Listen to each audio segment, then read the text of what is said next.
Hello guys, I'm Tom, and today we're going to explore what the scorpion flies and the terabuzards really are. Deep within a mist that doesn't just cover, but devours and breaks down reality itself, dwell some of the most baffling, deadly, and disturbing creatures ever conceived in the universe of Stephen King.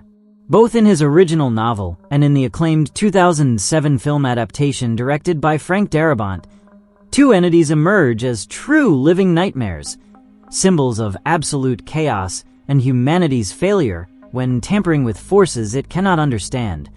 The fearsome scorpion flies and the terrifying terabuzards. These grotesque amalgamations of insect, reptile, and aerial predator seem to have been torn from the darkest, most primordial corners of a dimension alien to our own.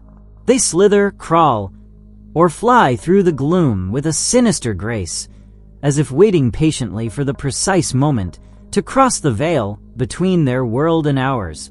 And that moment comes with the darkness, with the night, because when the mist covers everything and visibility vanishes, human lights become deadly beacons, bright invitations for creatures that hunt by instinct or hunger. At the heart of this nightmare, the food house supermarket becomes an improvised stronghold of survival. What would have been a mundane, safe refuge on any other day now transforms into a stage for despair, fear, and death. Every light switched on inside, driven by the need for safety, becomes, unknowingly, a deadly trap. Like moths to a flame, these entities cross the threshold of the mist, drawn in by the artificial light that cuts through the darkness. And what seemed to be a secondary threat, a background presence, soon reveals itself as a devastating and unstoppable force. But where do these biological aberrations that defy all logic come from? To understand their nature, we must go back to the beginning of the disaster, a military experiment shrouded in utmost secrecy. The infamous Arrowhead project. In a covert base near Brickton, Maine, scientists working for the government were attempting to open portals to other dimensions, driven by unchecked ambition and dangerous ignorance. It was there, meddling with forces they didn't understand, that they accidentally opened a rift known as the Thinny, a fissure between realities. The goal was to expand the boundaries of human knowledge, without considering what horrors might slip through from the other side. Everything collapses when a lightning storm strikes the facility. Containment systems fail, the rift widens, and from it pours an unnatural mist, thick, silent, and teeming with hostile life. Deformed and deadly creatures begin to leak into our world, bringing extinction in small doses.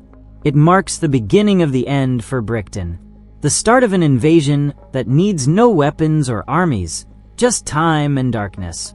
Of all the entities that cross that interdimensional threshold, the scorpion flies and the terabuzards possess a unique trait: extreme sensitivity to light. That's why, at first, they remain hidden, lurking within the fog's blanket, while other creatures, like the gray widowers or the tentacles from Planet X, make their appearances. These beasts prefer to strike under the cover of night, when human light stands out like a desperate flare in the abyss. And when night finally falls over the supermarket, the real terror begins. The interior lights, necessary to maintain the survivors' morale, become a welcome signal to a dense cloud of scorpion flies. One of the employees watches, paralyzed by fear, as one of these creatures lands on the glass, moving its legs and stinger with unsettling delicacy. And that's just the beginning. David Drayton, the protagonist, shines his flashlight outside and confirms it. An entire swarm has surrounded the building. The buzzing is oppressive, suffocating, like a living omen. Then, without warning, the terabuzards make their entrance. Creatures resembling giant bats or prehistoric birds with mouths full of teeth dive down, violently ripping the scorpion flies from the glass and devouring them instantly. But their hunger isn't limited to their natural prey. The pounding against the windows grows more intense, And when the glass finally gives way and shatters into 1,000 fragments, the invasion begins. 5 scorpion flies crawl inside. One is smashed with a makeshift broom, but another lands on the neck of Sally, a young cashier. It injects her with venom. The transformation is immediate. Sally's face grotesquely contorts, and she drops dead in seconds to the helpless screams of those around her. Tom, another survivor, manages to kill one with an improvised tool, but cannot prevent the inevitable. 2 terabuzards enter through the breach and unleash chaos. One tears through a refrigerator, tossing supplies into the air like toys. The other lunges at Tom and kills him brutally, ripping out his throat with its jaws. Desperate, David improvises a weapon, a mop set ablaze. With it, he confronts the predator, striking it to death amid sparks, smoke, and a pounding terror. Amid the chaos, an eerie scene unfolds. A scorpion fly lands on the corpse of the religious fanatic, Mrs. Carmody, but finding no signs of life, it ignores her and is devoured seconds later by a terabuzard, as if fanaticism itself meant nothing in the face of cosmic horror. The tension peaks. Just when it seems to be over, one last injured creature crawls toward little Billy. Broken wings, predator eyes, murderous intent. At the last second, David saves him, and Ollie shoots it, straight through the skull. Precise, lethal. Thus ends this violent assault inside the supermarket. But more than just a simple action sequence, what we have just witnessed is a carefully choreographed dance of death, a burst of human desperation in the face of the incomprehensible. It is in these moments that Frank Darabont and his team reach the pinnacle of their craft. The precise use of practical effects, a chilling sound design, and masterful lighting bring these creatures not only to life, but into our minds, where they linger long after the movie ends.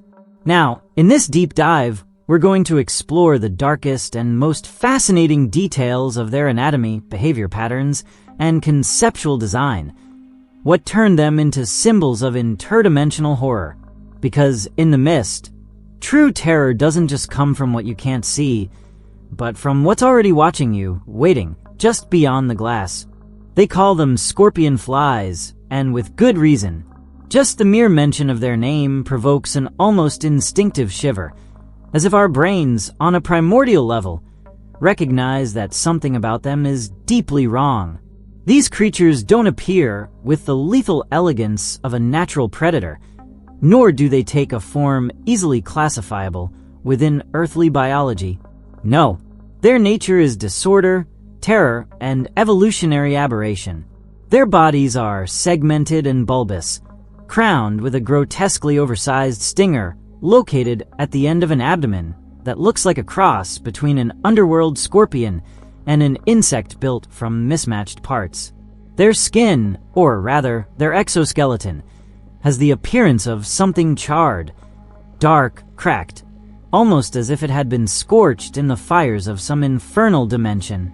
Instead of reflecting light, it absorbs it, rendering them nearly invisible within the mist. From their heads emerge 2 enormous, bulbous eyes that don't simply look, they stalk. These eyes have no soul, no emotion. They are instruments of the hunt. In the film version of The Mist, these beasts become even more terrifying thanks to the brilliant visual design. Their eyes are transformed into 2 misshapen beacons protruding with an insectoid expression, and their bodies are covered in a hard shell of deep colors, dirty browns, sickly greens, and metallic purples that look like they were forged in some alien foundry. If one were to compare them to anything familiar, perhaps they'd be the result of fusing an oversized wasp with a scorpion mutated by radiation, then grafting on transparent wings that buzz with fly-like speed, yet move with a pattern that betrays their otherworldly origin. They have 8 legs similar to those of a black widow, long, pointed, and bent at unnatural angles. These are complemented by two pairs of membranous wings that fold in unsettling ways and allow them to move through the air with erratic speed. They don't fly, they launch. They don't glide, they dive. Their movements are not elegant or controlled, but violent, clumsy, and chaotic, as if gravity itself were distorted around them. As for their behavior, scorpion flies aren't known for intelligence. They are instinct-driven creatures, motivated by basic impulses. Light, smell, movement. During the day, they remain hidden, hanging like toxic fruit from cave ceilings or twisted branches inside hives that look sculpted by deformed hands. These structures are organic in shape, swollen and coated with sticky secretions, and within them, the creatures rest, waiting. But when night falls, something changes. Something activates deep within them. Darkness grants them freedom, but light becomes an obsession. They seek it out like moths from hell. They crash into lights, shatter windows, and invade spaces where they detect heat and electricity. This attraction to light, far from being a weakness, makes them unpredictable weapons, perfect instruments of chaos. A single one can disrupt the balance of any enclosed space. A dozen could mean the end. Their stinger isn't just a defensive tool. It's a lethal syringe filled with venom that acts instantly. This fluid, once injected, causes extreme swelling, muscle paralysis, and near-immediate death. In the case of Sally, the supermarket cashier, the toxin kills her within seconds, grotesquely distorting her face with violent swelling, as if her skin were rebelling from within. There is no antidote, no warning, just a sting and silence. And as if their existence weren't disturbing enough, scorpion flies are not alone. They have predators, and those predators are even worse. The Pterobuzzards, also known as terites or simply pteros, are the apex of this twisted ecosystem. They are hunters of hunters. They don't come for humans, at least not at first. They come for the scorpion flies. They pursue them like birds of prey chasing insects, but with a brutality that seems to have no limit. Visually, these creatures are winged nightmares.